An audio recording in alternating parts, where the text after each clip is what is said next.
approach setor primário de diferente, tem diferente pilar.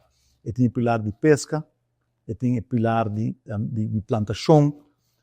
De plantação tem cuta de verdura, cuta de fruta. Nós temos parte de agricultura inovativa, maneira Innovation Park, e nós temos o setor de fria. Então, cada tem tem necessidade diferente, cada tem petição diferente. E o manejo que a delineamos adiante com o setor primário, tem um approach pragmático.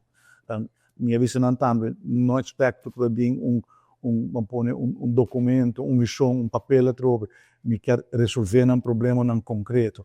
Por exemplo, nós trabalhamos a solução para o problema de eletricidade. Tudo tem uma coisa de produção, tem problema com eletricidade. Nós talvez o mar para chegar a uma solução integral para o setor para a parte de eletricidade.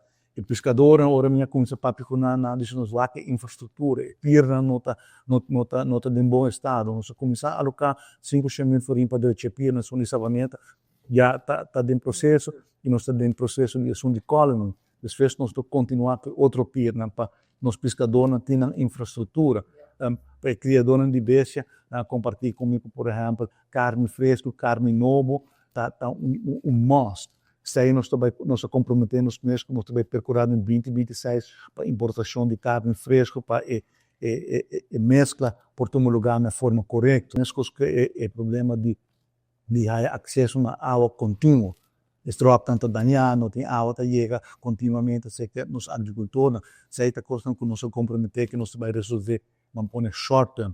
Então, a ideia está que nós vai para o setor resolver o problema não concreto que não tem e ajuda esse não que está, mas não tem bom base acaba para expandir.